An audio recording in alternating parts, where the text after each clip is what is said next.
الرجيم بسم الله الرحمن الرحيم الشمس كورت وإذا النجوم انكدرت وإذا الجبال سيرت وإذا العشار أطلت وإذا الوحوش حشرت وإذا البحار سجرت وإذا النفوس زوجت وإذا الموءودة سئلت بأي ذنب قتلت وإذا الصحف وإذا السماء كشطت وإذا الجحيم سعرت وإذا الجنة أزلفت علمت نفس ما أحضرت.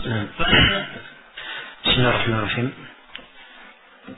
الحمد لله رب العالمين، الصلاة والسلام على المبعوث رحمة للعالمين نبينا محمد وعلى آله وصحبه ومن تبعهم بإحسان إلى يوم الدين. أما بعد. Ini adalah surah At-Takwir, dan surah At-Takwir tergolong ke dalam surah Makkiyah, terdiri dari 29 ayat. Dan surah ini berkaitan dengan hari kiamat dan bagaimana hari kebangkitan tersebut. Dan dikeluarkan oleh Imam Tirmidzi, Abu Nuaim dalam Mu'jam as-Sahaba dan selainnya, disahihkan oleh Syekh Al-Albani rahimahullah dalam Sahihah.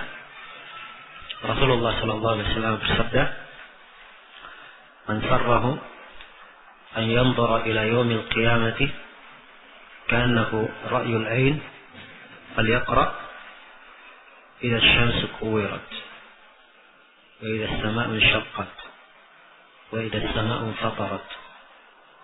Siapa yang senang untuk melihat hari kiamat,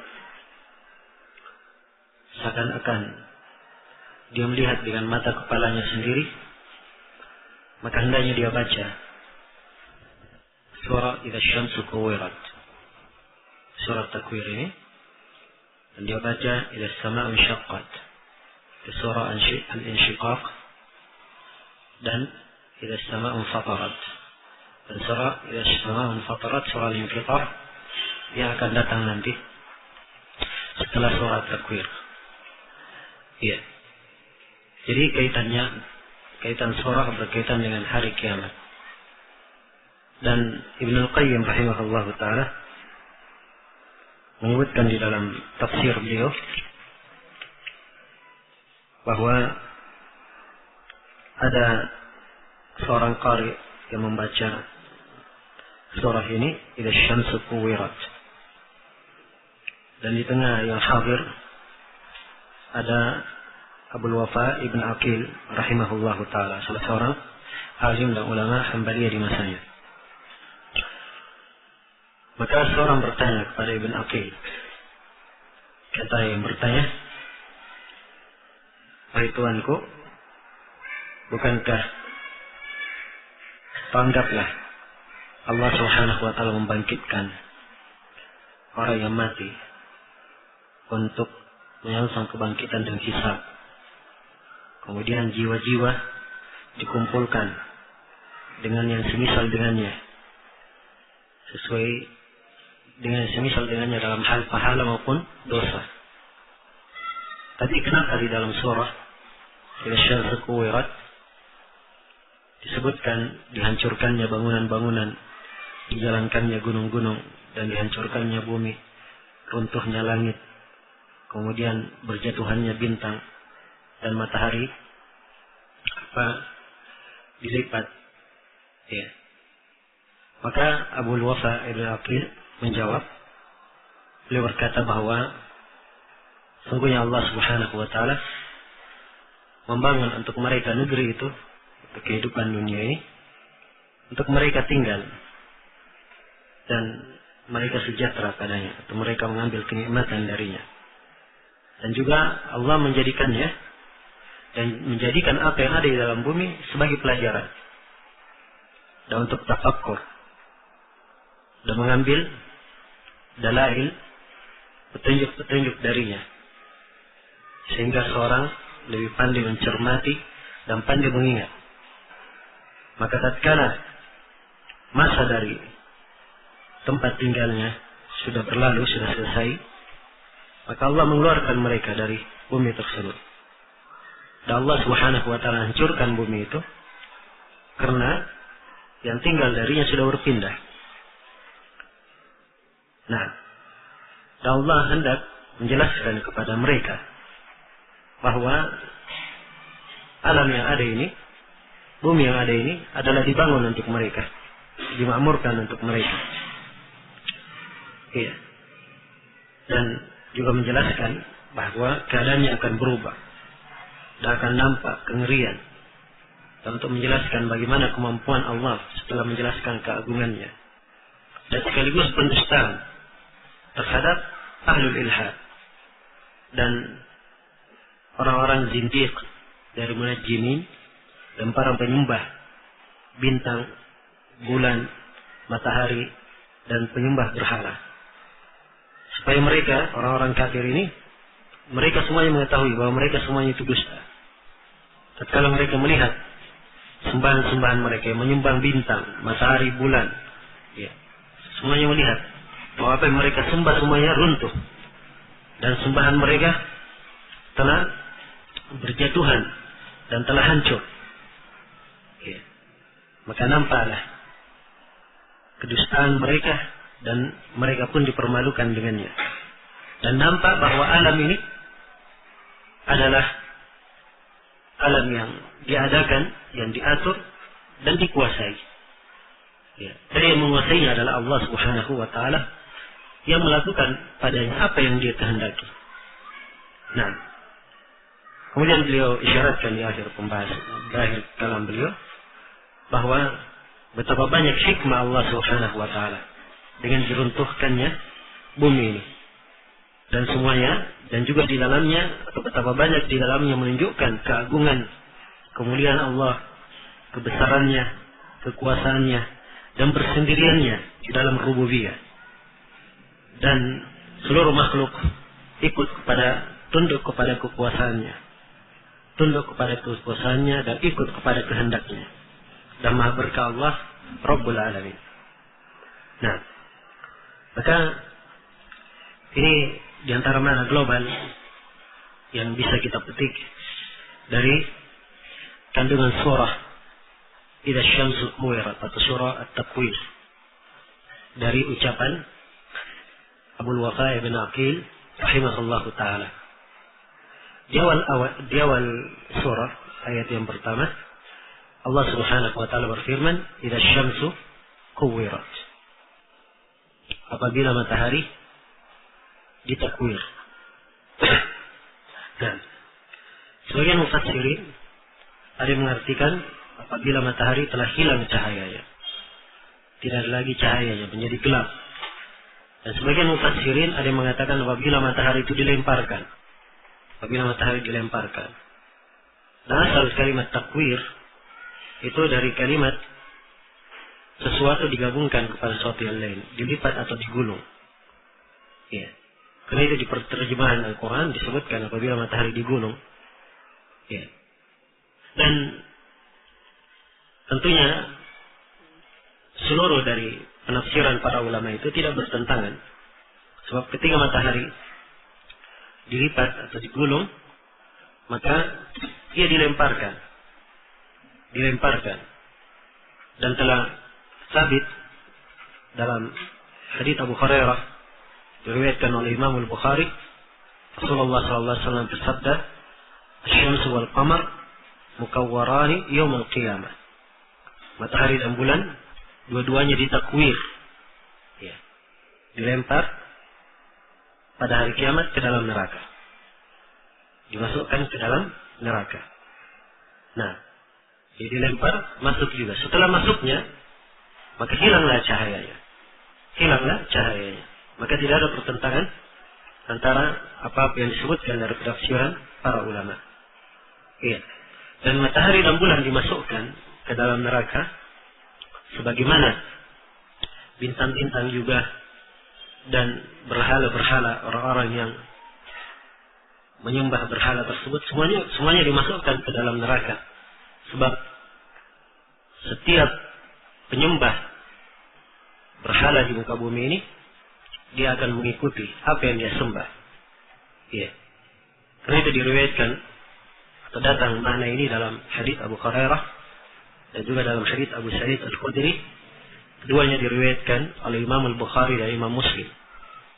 Ketika telah masuk penghuni neraka, maka Allah Subhanahu wa taala memerintah atas setiap orang agar setiap orang mengikuti apa yang dia ikuti, apa yang dia sembah. Nah, maka orang-orang yang menyembah bulan, menyembah matahari mengikuti matahari. Dan orang-orang yang menyembah bulan mengikuti bulan. Dan orang-orang yang menyembah tagut mengikuti tagutnya mereka masing-masing, berhala yang mereka sembah. Nah, ini oleh para ulama disebutkan untuk lebih menghinakan mereka dan menunjukkan kepada mereka betapa sesatnya mereka di dunia menyembah apa-apa yang tidak bisa memberi manfaat kepada mereka. Bahkan apa yang mereka sembah itu justru menjadi siksaan untuk mereka pada hari kiamat. Nah, idza syamsu kuwirat, apabila matahari ditakwir. Itu makna takwir telah kita terangkan. Wa idan nujumu kadarat. Wa idan nujum inkadarat. Apabila bintang-bintang inkadarat. Inkadarat artinya berjatuhan. Dan sebagian mufassirin ada yang mengartikan bermakna berubah. Iya. Dan tidak ada pertentangan antara berubah dan berjatuhan. Sebab berjatuhan juga artinya berubah. Dan ini sama dengan ayat yang akan datang di surah Al-Infitar. Wa idan nujumun tasarat. Idan nujumun wa idan nujumun tasarat. Dan ketiga bintang-bintang intasar. Dan tanasur artinya berjatuhan. Artinya berjatuhan. Ini keberadaan atau keadaan bintang-bintang pada hari kebangkitan. Wa idzal jibalu suyirat. Dan ketiga gunung-gunung diperjalankan. Nah, gunung-gunung yang kokoh dan tegar di atas permukaan bumi ini, yang padanya manfaat menahan hembusan angin yang keras sehingga tidak merobohkan bangunan-bangunan manusia, membuat stabil keadaan manusia di atas muka bumi. Gunung-gunung ini pada hari kiamat suyirat, diperjalankan. Iya. Nah, dan sudah berlalu bersama kita ayat di surah An-Naba. Nah, wasiyiratul jibalu fakanat saraba. Dan diperjalankanlah gunung, maka dia pun seperti sarab, seperti fata morgana. Nah, Allah Subhanahu wa taala berfirman, "Wa taral jibala tahsabuha jamida, wa hiya tamurru marra as-sahab. Sun'allahi alladhi atqana kulla shay. Innahu khabirun bima taf'alun." Dan kau melihat gunung-gunung, kamu sangka gunung-gunung itu jamida, diam tidak bergerak. Tapi dia berjalan seperti berjalannya awan. Itulah ciptaan atau perbuatan Allah yang menitqan segala sesuatu. Sungguhnya dia Maha mengetahui apa yang kalian lakukan. Nah, dan juga di surah Al-Kahfi, wa yawma nusayyirul jibal. Dan hari tatkala kami memperjalankan gunung-gunung. Maka seluruh hal ini atau dalil-dalil ini menunjukkan bahwa gunung-gunung akan berterbangan, diperjalankan. Iya. Ini termasuk kengerian akan hari kiamat yang hendaknya diingat. Kemudian di ayat berikutnya, wa idzal isyaru uqtilat. Dan ketiga, al-isyar uqtilat. Al-isyar jama' dari usyara. Dan usyara itu adalah onta yang hamil atau onta bunting. Ya. Yang kehamilannya sudah 10 bulan. Biasanya kalau onta kehamilannya sudah masuk di usia 10 bulan, maka pemiliknya lebih banyak perhatian akan onta tersebut dan senantiasa memperhatikan keadaannya. Iya. Akan tetapi pada hari kiamat tidak ada perhatian itu. Ubtilat. Semuanya hilang. Bahkan onta-onta bunting ini ditelantarkan. Tidak ada yang mengurusnya. Sebab seluruh manusia sibuk akan urusan hari kiamat dan kengeriannya. Nah, ya ayuhan nasu taqu rabbakum inna zalzalata as-sa'ati syai'un 'azim. Yawma tarawnaha تذهل كل مرضعة عما أرضعت وتضع كل حمل حملها وترى الناس سكارى وما هم بسكارى ولكن عذاب الله شديد. Wahai sekalian manusia, bertakwalah kalian kepada Rabb kalian. Sungguhnya kegoncangan pada hari kiamat adalah sesuatu yang sangat dahsyat. Hari tatkala kalian melihatnya, maka setiap perempuan yang menyusui akan lalai dari siapa yang dia susui. Ya, ia hanya memikirkan dirinya. Dan setiap yang hamil, mengandung, menggugurkan kandungannya. Tiba-tiba keguguran. Dan kamu melihat manusia dalam keadaan mabuk. Ya. Padahal sebenarnya mereka tidak mabuk. Akan tetapi siksaan Allah yang sangat pedih. Nah, kemudian ayat berikutnya, wa idzal wuhushu husyirat. Dan ketiga al-wuhush husyirat. Al-wuhush jama' dari wahsh. Dan wahsh adalah hewan yang liar. Nah, husyirat ada yang berkata artinya digabungkan. Dan ada yang berkata husyirat yaitu dimatikan.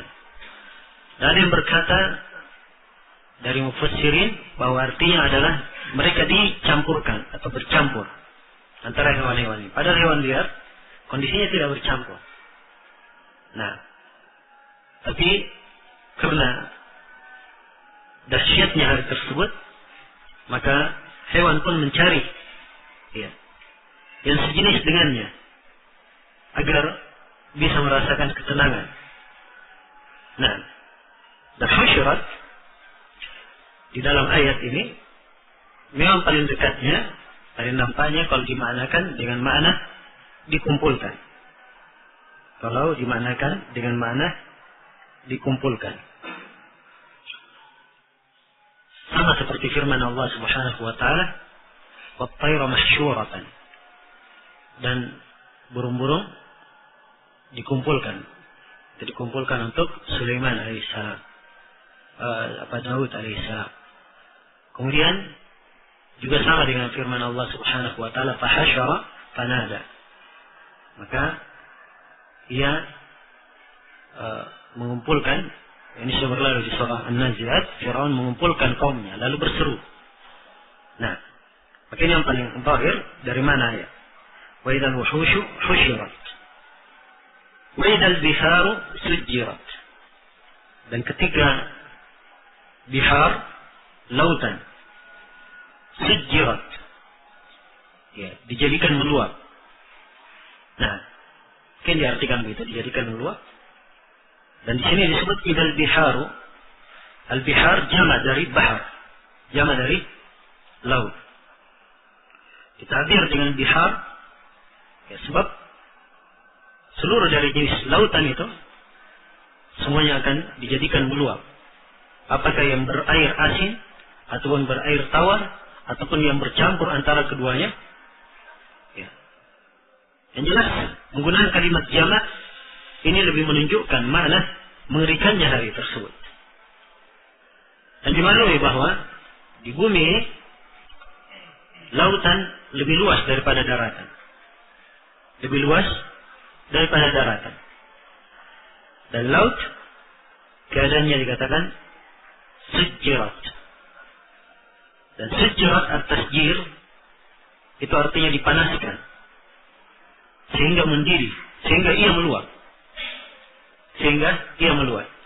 Dan Allah Subhanahu wa taala di surah Tur bersumpah akan hal ini, wal bahri al-masjur, dan demi lautan yang akan dipanaskan, yang akan dijadikan meluap. Menunjukkan bahwa ini adalah suatu hal yang betul-betul dipastikan terjadinya. Nah, wa idal biharu sujjirat, wa idan nufusu zuwijat. Dan ketiga, jiwa-jiwa, an-nufus jama dari nafs, itu jiwa.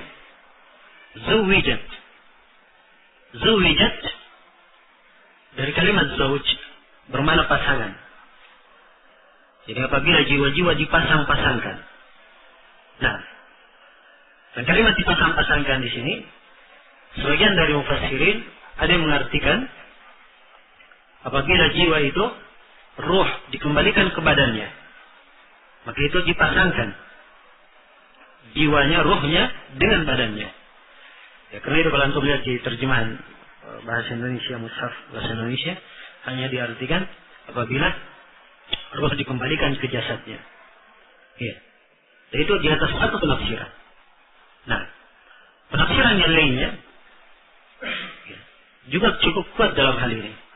Karena kalau diterjemah apabila jiwa-jiwa dipasang-pasangkan, disamakan dengan pasangannya, saya kira itu penerjemahan yang lebih tepat. Sebab di antara penafsiran yang disebut oleh para ulama dan juga didukung oleh ayat-ayat lain, bahwa jiwa-jiwa dipasang-pasangkan, ya, ia dimasukkan ke golongannya masing-masing. Orang yang saleh bersama orang yang saleh, orang yang fajir digolongkan bersama orang yang fajir. Ya. Penduduk surga bersama penduduk surga, penduduk neraka bersama penduduk neraka. Nah, ini ada sejumlah ayat yang menunjukkannya. Di antaranya dalam firman Allah Subhanahu wa taala, "Wahsyurul ladzina zalamu azwajahum wa ma kanu ya'budun min dunillahi tsumma ihduhum." Ya. Sampai akhir ayat. Kumpulkanlah orang-orang yang zalim bersama pasangan-pasangan mereka dari apa yang mereka sembah dari selain Allah. Jadi disebut pasangan-pasangan mereka. Dan dimaklumi ya bahwa manusia pada hari kiamat, ya, masuk ke dalam surga pun mereka berkelompok-kelompok. Masuk ke dalam neraka juga berkelompok-kelompok. Wasiqal ladzina kafaru ila jahannama zumara. Orang-orang kafir digiring ke neraka jahanam dalam keadaan zumara, berkelompok-kelompok sesuai dengan jenis amalannya. Wasiqal ladzina taqaw rabbahum ila al-jannati zumara. Sebaliknya orang-orang yang bertakwa kepada Rabbnya dikatakan mereka digiring, dan digiringlah orang-orang yang bertakwa kepada Rabb mereka ke dalam surga zumara, berkelompok-kelompok. Nah, dan juga ayat di surah atau ayat-ayat di surah Al-Waqi'ah, wa kuntum azwajan salasa, dan pada hari itu kalian 3 golongan, 3 pasangan. Ya. Fa ashabul maimanati ma ashabul maimanah, wa ashabul mash'amati ma ashabul mash'amah, was-sabiqun as-sabiqun. 3 golongan. Golongan kanan, golongan kiri, golongan yang merugi, dan golongan yang bersegera. Ya. Bersegera di dalam kebaikan, dan ini yang paling tingginya. Bersegera di dalam mendapatkan keutamaan. Jelas? Berkelompok-kelompok dan bergolongan-golongan dikumpulkan bersama pasangannya atau siapa yang semisal dengannya. Nah, ini penyebutan keadaan pada hari kiamat. Wa idan nufusu zuwijat, dan ketika jiwa-jiwa dipasang-pasangkan. Wa idal mau'udatu su'ilat, dan ketika al-mau'udah su'ilat, ditanya. Ya. Ketika al-mau'udah su'ilat, ia ditanya. Al-mau'udah adalah orang yang dikubur hidup-hidup. Itu al-mau'udah. Dan yang diinginkan di sini al-mau'udah, ya, dan disebut dengan muannas, ya, sebab dia adalah anak perempuan. Apabila anak perempuan yang dikubur hidup-hidup ditanya, Bi ayyi dzambin qutilat. Dosa apakah yang menyebabkan dia dibunuh? Dosa apakah yang menyebabkan dia dibunuh? Nah,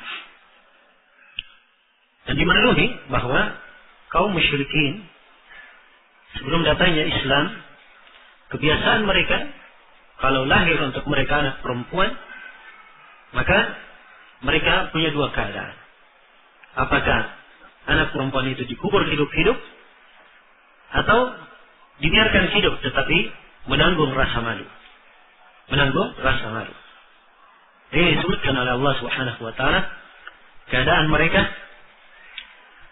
di surah An-Nahl. Wa idza bushira ahaduhum bil unsa dhalla wajhuhu muswaddan wa huwa kadhib. Yatawara min al-qaumi min su'i ma bushira bih. Ayumsikuhu 'ala hunin aw yadussuhu fit turab.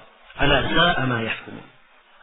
Apabila salah seorang dari mereka diberi kabar gembira akan lahirnya anak perempuan, maka berubahlah wajahnya menjadi hitam. Dan ia sangat memendam kemarahan. Maka ia pun bersembunyi dari kaum, dari orang-orang. Karena merasa jelek sekali apa yang diberitakan kepadanya. Dan dia berpikir, apakah anak ini dia pegang, tetap dia buat hidup, tapi menanggung rasa malu, atau dia kubur di bawah tanah. Sangat, kemudian Allah menjelaskan, sungguh sangat jelek hukum yang mereka lakukan. Nah, ini keberadaan kaum musyrikin yang sangat tidak senang kalau diberi kabar gembira dengan anak perempuan. Tapi bersama dengan itu, ahlu syirk, ya, mereka menamakan para malaikat, menyebut para malaikat sebagai anak-anak perempuan Allah.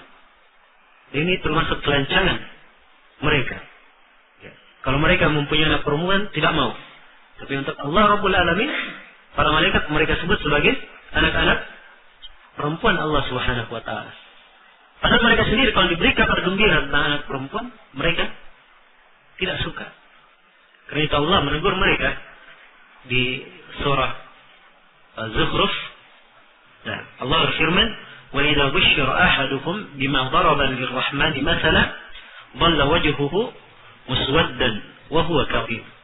Apabila salah seorang dari mereka diberi kabar gembira, ya, dengan permisalan yang mereka buat untuk Allah, maksudnya diberi kabar gembira dengan anak perempuan, maka wajah mereka berubah menjadi hitam dan ia dalam keadaan menahan amarahnya.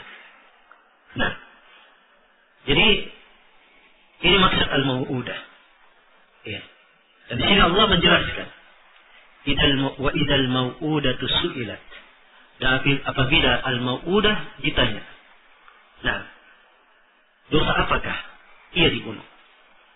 Tentunya, ya, ketika anak-anak yang dikubur ini, yang dikubur hidup-hidup dibangkitkan lalu ditanya, pertanyaan ini ya sebenarnya bukan untuk mereka, tetapi sebagai siksaan dan sebagai ya, kesedihan bagi mereka yang melakukan dosa itu, yang membunuh anak-anak itu. Nah, itu taubih untuk mereka sebagai penghinaan terhadap mereka dan membuat mereka semakin menyesali perbuatannya dan semakin merasa berdosa. Jelas? Jadi itu maksud. Jadi bukan sekedar anak ini ditanya, tapi maksudnya lain. Maksud yang diinginkan adalah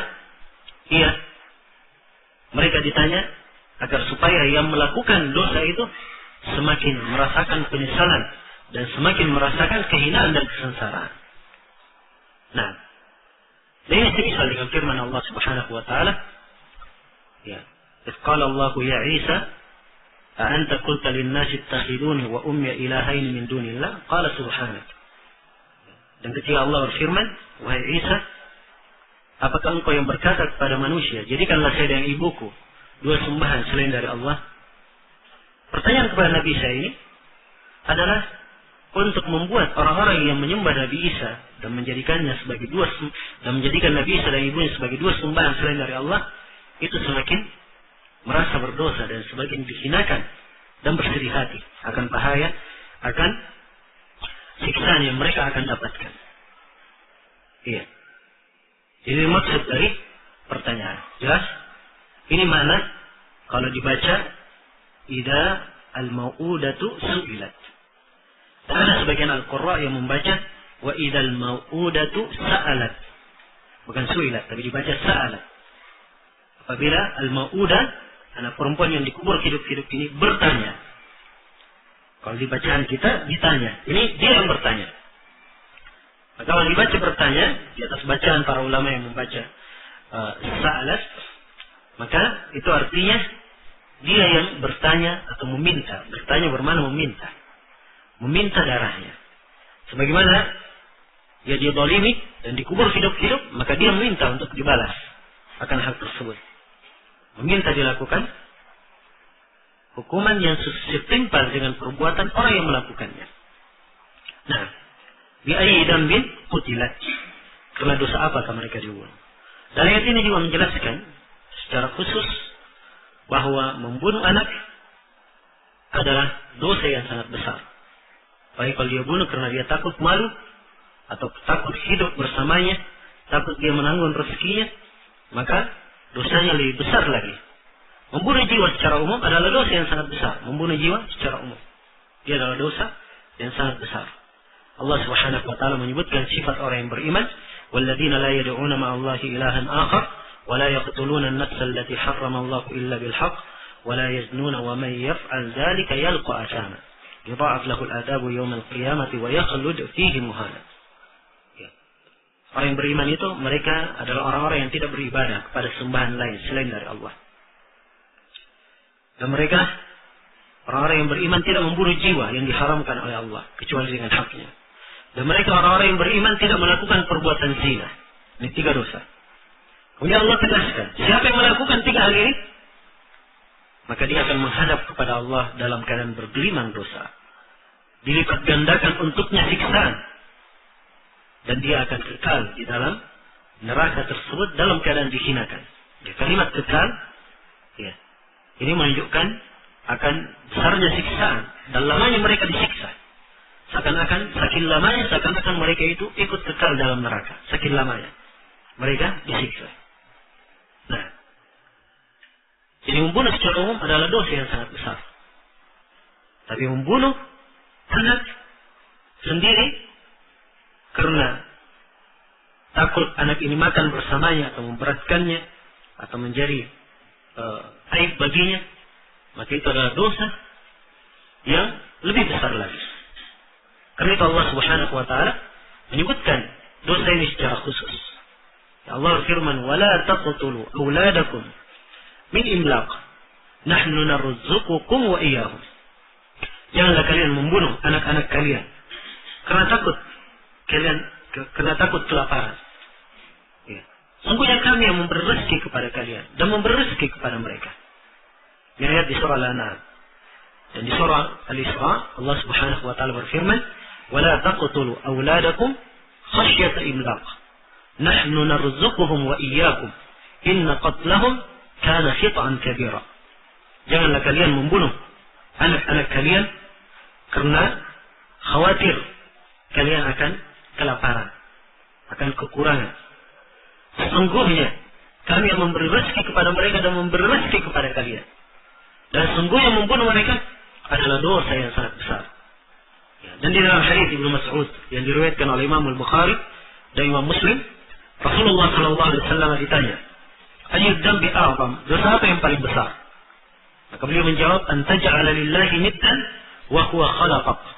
Engkau menjadikan untuk Allah tandingan padahal Allah yang menciptakanmu. Kemudian beliau ditanya lagi, "Tsumma ayyun?" Kemudian apa lagi? Maka beliau menjawab, "An taqtula waladaka makhafata ay yata'ama ma'ak." Engkau membunuh anakmu karena kamu khawatir dia akan makan bersamamu. Nah, dan khusus untuk mengubur hidup-hidup ini juga disebutkan oleh Rasulullah SAW dalam hadis Al-Mughirah bin Syu'bah yang diriwayatkan oleh Imam Al-Bukhari dan Imam Muslim. Beliau berkata, "Inna Allah harrama 'alaikum huquqal ummahat wa man'an wahat wa wa'dal banat." Sungguhnya Allah mengharamkan atas kalian durhaka kepada para ibu dan menahan dan berkata berikan. Maksudnya dia kikir mengeluarkan, tapi dia sering meminta pada orang. Dan mengharamkan terhadap kalian mengubur anak-anak perempuan dalam keadaan hidup-hidup. semuanya adalah dosa yang dimaklumi akan besarnya dosa tersebut di dalam syariat. Karena itu hendaknya seorang muslim mengambil makna dari ayat. Mengambil makna dari ayat ini akan pentingnya menjaga keturunan. Ya, dan menjaga keturunan itu mendapatkan pahala yang luar biasa. Jangankan keturunannya orang biasa saja, kalau dia jaga orang tersebut, dia menjadi sebab orang tersebut menjadi hidup dan tetap merasakan kehidupan, maka dia mendapatkan pahala yang sangat besar. Bahkan seakan-akan dikatakan dia menghidupkan seluruh manusia. Nah, dalam Al-Quran Allah berfirman setelah menyebutkan kisah dua anak Adam yang saling membunuh. Ya, dua anak Adam yang saling membunuh, maka Allah tegaskan, min ajli dzalika katabna ala bani Israil annahu man qatala nafsan bighairi nafsin aw fasadin fil ard faka'annama qatala an-nasa jami'a wa man ahyaha faka'annama ahya an-nasa jami'a. Karena itulah kami tetapkan terhadap Bani Israel, sungguhnya siapa yang membunuh jiwa tanpa alasan, bukan karena lantaran dia membunuh, bukan pula karena lantaran dia berbuat kerusakan, dia bunuh tanpa alasan, maka seakan-akan dia membunuh seluruh manusia. Sebaliknya siapa yang menghidupkan seseorang jiwa, maka seakan-akan dia menghidupkan seluruh manusia.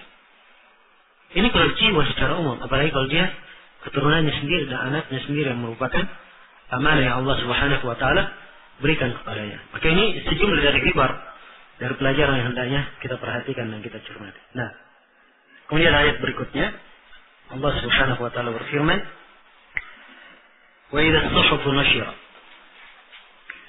Yang ketiga, as-suhuf nushirat, disebarkan. Bisa disebarkan atau bisa diartikan dibuka, dihamparkan, dinampakkan. Nah, jelas lembaran-lembaran catatan amalan akan disebarkan dan setiap pelakunya akan melihatnya. Wa kullu insanin alzamnahu ta'irahu fi 'unuqihi wa nukhriju lahu kitaban yalqahu manshura. Iqra kitabaka kafa bi nafsika al-yawma 'alayka hasiba. Nah, dan setiap insan, setiap jiwa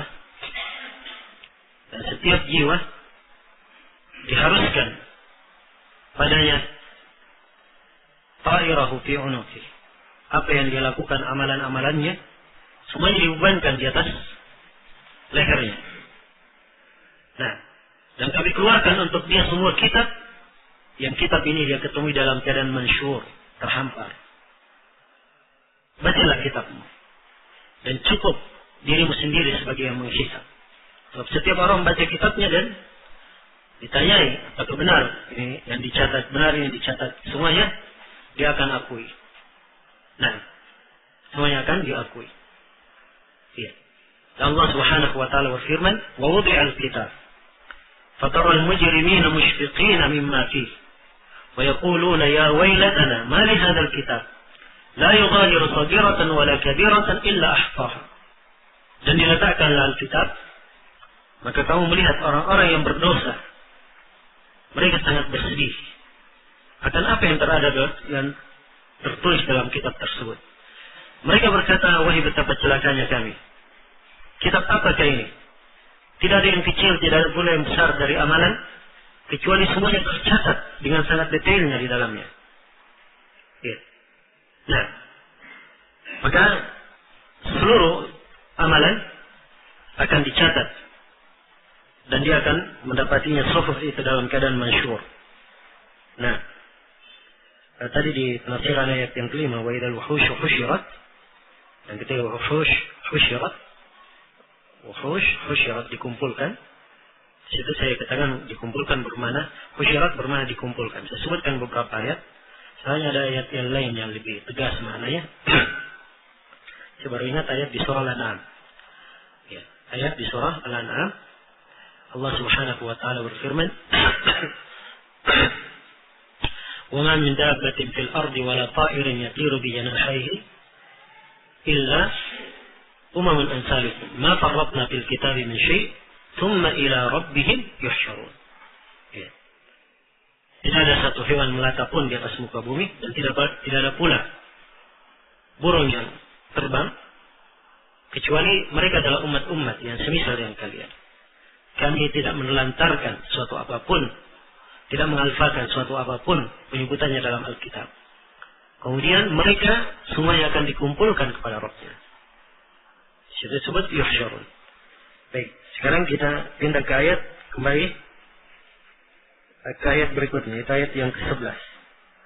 Nah, Allah firman, wa idhas samaa kusyirat. Dan ketiga, langit kusyirat. Kusyirat yaitu artinya uzilat, dihilangkan, dicabut. Nah, sebab kusyirat itu seperti kalau bulu di domba dicabut bulu tersebut, dihilangkan, itu disebut kusyirat. Dan demikianlah keadaan langit yang kokoh ini, yang sangat kuat bangunannya, sampai tidak butuh kepada tiang, hilang begitu saja. Nah, dan sudah berlalu sejumlah dari penafsiran di surah An-Naba ketika kita jelaskan ayat apa? Wa futihatis samau fakanat abwaba. Dan ketika langit dibuka, maka dia pun menjadi pintu-pintu. Nah, kemudian ayat berikutnya, wa idal jahimu su'irat. Dan ketika neraka jahim su'irat, dikobar-kobarkan, dibakar supaya lebih panas lagi. Nah, neraka Jahannam sudah sangat panas. Dan pada hari kiamat ia kembali dibakar, lebih panas lagi. Lebih panas lagi. Dan ini ditunjukkan oleh adillah. Di antaranya apa yang telah kita uraikan pada pertemuan-pertemuan yang telah lalu, ketika neraka Jahannam didatangkan, ya, Allah sebutkan, idza ra'atkum min makanin ba'idin sami'u laha taghayyudan wa zafira. Ketika neraka Jahannam melihat mereka manusia di padang mahsyar dari jauh, maka terdengar darinya suara kemarahan dan golatan yang sangat membara, yang mendidih di dalam neraka Jahannam tersebut. Nah, dan juga firman Allah Subhanahu wa taala, wa idza ulqu fiha sami'u laha taghayyudan wa zafira. Apabila dilemparkan ke dalam neraka Jahannam, maka terdengarlah dari neraka Jahannam ini kemarahan dan zafira, golatan yang sangat mendidih. Dan di sini disebutkan wa idal jahimu su'irat. Dan ketika neraka Jahannam dipanaskan. Nah, maksudnya dipanaskan untuk lebih panas lagi. Karena itu diantara salah satu penamaan neraka disebut dengan nama as-sa'ir. Disebut dengan nama as-sa'ir. Neraka yang sangat menggolak. Wa idal jannatu uzlifat. Kemudian ayat berikutnya, dan ketika surga didekatkan. Ya, surga didekatkan bagi orang-orang yang bertakwa. Wa uzlifatil jannatu lil muttaqin. Wa uzlifatil jannatu ghairu ba'id. Hadza ma tu'aduna likulli apa ya di surah Qaf? Wa uzlifatil jannatu ghairu ba'id. Wa uzlifatil jannatu lil muttaqin ghairu ba'id. Hadza ma tu'aduna likulli awwabin hafiz. Man khashiya ar-rahmana bil ghaib wa ja'a biqalbin munib. Dan didekatkanlah surga bagi orang yang bertakwa, tidak dijauhkan. Kemudian dikatakan ini, ya, apa yang dijanjikan bagi setiap orang yang senantiasa bertobat dan menjaga apa yang Allah perintah dan apa yang dilarang. Jaga apa yang diperintah dengan melaksanakannya, menjaga apa yang dilarang dengan meninggalkannya. Nah, adapun neraka, maka itu didekatkan untuk penghuninya. Nah, dan sudah berlalu bersama kita, wa burrizatil jahim. Maksud saya ayat ya di surah Asy-Syu'ara, wa burrizatil jahim lil ghawin. Dan ketika neraka al-jahim didekatkan bagi orang-orang yang melampaui batas. Nah, baik. Ini semuanya 13 ayat. Ya, dari awal ayat sampai sekarang sudah 13 ayat. Ya, dari awal semuanya syarat.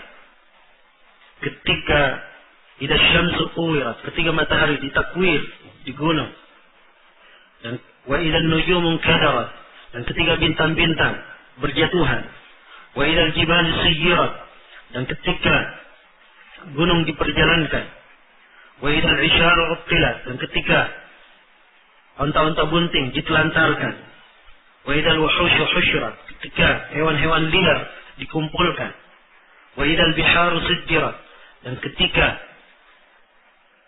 lautan dijadikan meluap, mendidih, wa idza an-nufusu zuwijat, dan ketika jiwa-jiwa dibuat berpasang-pasangan, wa idza al-mau'udatu su'ilat bi ayyi dambin qutilat, dan ketika anak perempuan kecil yang dikubur hidup-hidup ditanya, dosa apakah? Karena dosa apa dia dibunuh? Wa idza as-suhufu nushirat, dan ketika lembaran-lembaran catatan dihamparkan, wa idza as-sama'u kushifat, dan ketika langit dihilangkan, wa idza al-jahimu su'irat, dan ketika neraka dibuat semakin menyala-nyala, wa idza al-jannatu uzlifat, dan ketika surga didekatkan. 13. Ya, ketika apa jawabannya? Nah, misalnya kalau dalam pembicaraan umum, ketika terjadi ini, maka akan terjadi begini. Ketika kamu datang, maka saya akan memberikan buku itu kepadamu misalnya. Karena ada jawabannya, ya kan? Nah, sekarang baru datang jawabannya. Jadi setelah 13 hal ini, baru ditekankan apa yang akan ditekankan. Menunjukkan bahwa hal ini adalah hal yang hendaknya diperhatikan. Iya. Alimat nafsun ma ahbarat. Maka ketika seluruh hal tersebut terjadi, seorang jiwa akan mengetahui apa yang dia telah lakukan. Ketika dia sudah melihat perhara hari kiamat tersebut dan dahsyatnya hari kebangkitan, dan dia sudah menjalani keadaan pada hari kiamat, telah dibangkitkan, iya, nampakkan catatan-catatan amalan, didekatkan surga, nampakkan neraka, maka setiap jiwa pun mengetahui apa yang dia telah lakukan di muka bumi. Setiap amalan yang dia lakukan, dia ketahui. Nah, namun tidak ada lagi penyesalan pada hari itu. Semuanya hanya mengetahui apa yang dia telah lakukan. Kalau baik yang dia lakukan di muka bumi, baik pula yang akan dia dapatkan, dan dia juga akan bergembira. Tapi kalau jelek yang dia lakukan, maka jelek pula yang akan dia dapatkan, dan dia akan dihimpit oleh kesedihan di atas kesedihan. Ya. Inilah hal yang hendaknya dipikirkan. Alimat nafsun ma ahdarat. Seorang jiwa akan mengetahui apa yang dia telah hadirkan, apa yang dia telah lakukan. Dan Allah Subhanahu wa taala telah menjelaskan makna ini di berbagai ayat. Di antaranya firman Allah Subhanahu wa taala, "Yauma tajidu kullu nafsin ma 'amilat min khairin muhdara, wa ma 'amilat min su' tawaddu law anna bainaha wa bainahu amadan ba'ida." Hari tatkala setiap jiwa akan menjumpai apa yang dia lakukan dari kebaikan, itu akan hadir di depannya. Demikian pula apa yang dilakukan dari kejelekan akan hadir, akan nampak. Ketika itulah seorang jiwa mengharap, andai kata antara dia dan antara apa yang dia lakukan itu masih ada waktu yang sangat panjang, supaya ada kesempatan lagi untuk beramal. Semua jiwa, apakah jiwa mukmin ataupun jiwa yang fajir, kafir, fasik, semuanya akan berharap untuk kembali ke dunia. Kalau seorang yang baik, yang mukmin, dia berharap supaya lebih banyak lagi beramal dengan amalan baik, agar supaya dia lebih ditinggikan derajatnya. Ya. Dan tentunya bagi yang berdosa, ya, harapannya lebih besar lagi untuk kembali, supaya dia bisa memperbaiki keadaannya yang dahulu. Tapi tidak ada gunanya pengertian, tidak ada gunanya penyesalan. Hari itu adalah hari yang penyesalan tidak lagi berguna, penyesalan tidak lagi berarti. Maka ini semua adalah peringatan dan peringatan, nasihat yang sangat mendalam, wejangan yang hendaknya menjadi panutan bagi setiap hamba, menjadi cermin bagi setiap manusia di dalam melangkah dan menjalani kehidupannya. Dan dia melihat keberadaan dirinya, dan melihat keadaannya, dan memikirkan bagaimana keadaannya pada masa yang akan mendatang. Di manakah dia? dari dua golongan pada hari kiamat. Apakah dia termasuk golongan yang beruntung atau termasuk golongan yang merugi? Semoga Allah Subhanahu wa taala senantiasa melembutkan hati-hati kita dan menyirami hati-hati kita dan mengokohkannya di atas benih-benih keimanan dan mengokohkannya di atas cahaya ketakwaan dan senantiasa mewarnai hati tubuh kita dengan amalan-amalan yang salih, hal-hal yang mendekatkan diri kita kepada Allah Subhanahu wa taala. Dan kita semua bermohon semoga Allah Subhanahu wa taala menjaga agama kita dan mewafatkan kita semua sebagai seorang muslim yang baik dan bertakwa kepada Allah Subhanahu wa taala. Wallahu taala alam. Baik, saya baca pertanyaan sampai jam 8. Setelah Isya ada tanya jawab ya. Kami pernah mendengar bahwa Umar bin Khattab pernah mengubur anak perempuannya hidup-hidup. Benarkah ini? Jawabannya ya benar. Cuma itu beliau lakukan di masa beliau masih di masa jahiliyah. Dan beliau di masa Islam, kadang beliau mengingat hal tersebut dan beliau menangis. Nah, apa yang didapat oleh seorang istri yang ditinggal suaminya karena belajar menuntut ilmu? Tidak diragukan bahwa seorang perempuan yang bersabar ditinggal suaminya karena melakukan sebuah ketaatan, apalagi ketaatan tersebut adalah menuntut ilmu yang merupakan termasuk sebaik-baik ketaatan, maka perempuan yang bersabar seperti ini diharapkan untuknya pahala yang sangat besar. Pahala yang sangat besar. Nah, kalau orang yang meringankan jalan seorang dalam menuntut ilmu atau meringankan jalan di dalam kebaikan, mendapatkan kebaikan yang banyak, maka demikian pula bagi seorang perempuan yang meringankan jalan bagi suaminya untuk belajar dan menuntut ilmu akan mendapatkan pahala yang sangat besar. Dan kadang dia menggugurkan haknya karena dia menginginkan kebaikan untuk suaminya. Sebab hak seorang istri, dia kalau ditinggal 4 bulan, dia punya hak agar suaminya kembali setelah 4 bulan. Nah, kalau suaminya tidak kembali, dia punya hak untuk meminta khulu, untuk dipisahkan. Dia punya hak. Tapi tatkala hal ini dia korbankan, dia rela untuk hal tersebut, maka hal ini termasuk amalan yang saleh, dan juga menunjukkan kuatnya semangat, dan dimaklumi bahwa besarnya pahala itu tergantung dari besarnya pengorbanan. Apakah tidak sebaiknya Ustaz menyebutkan sumber-sumber penukilan tafsir, nama-nama ulama menafsirkan ayat tersebut, agar kami punya sandaran rujukan? Saya nggak tahu bagaimana caranya yang bagus. Sebab dalam pelajaran ini saya baca buku tafsir. Nah, dan di pelajaran umum seperti ini, torika yang paling bagus, makna dari seluruh penafsiran tersebut dikumpulkan dalam satu penyampaian. Saya tidak bercabang. Dan alhamdulillah rujukan untuk penafsiran jelas bagi siapa yang merujuknya. Dan yang jelas dalam penafsiran ini, saya tidak terikat dengan satu tafsir apapun. Dan tentunya dalam menafsirkan banyak hal yang diperiksa, bukan dalam buku tafsir saja. Kadang dibaca dalam buku berkaitan dengan bahasa, kadang dibaca dalam buku yang berkaitan dengan mufradat Al-Quran, kadang dilihat dalam sumber-sumber penukilan hadis dan seterusnya. Sebab dalam penafsiran segala bidang ilmu harus terkumpul sehingga keluar dari penafsiran tersebut penafsiran yang sangat menjelaskan makna ayat. Sangat menjelaskan makna ayat. Walaupun alhamdulillah buku-buku tafsir banyak mencukupi hal ini, namun bagi siapa yang merujuk ke sumber-sumber yang diambil dari para mufassir tersebut, dia akan mendapatkan faedah-faedah tambahan yang lainnya. Apakah menggugurkan kandungan yang belum genap 4 bulan termasuk membunuh dan mendapatkan dosa? Iya, termasuk itu termasuk. Menggugurkan kandungan apakah sudah mencapai 4 bulan dan sebelumnya, itu semuanya masuk dalam hal yang terlarang. Dan kalau setelah 4 bulan lebih besar lagi dosanya. Lebih besar lagi dosanya. Apakah minum fil kabi untuk menahan kehamilan tanpa udzur syar'i adalah termasuk membunuh anak? Ya, sebenarnya ini ada kaitannya dengan ayat tadi, wa idal mau'udatu su'ilat bi ayyi dzambin qutilat. Ada kaitannya dengan ayat.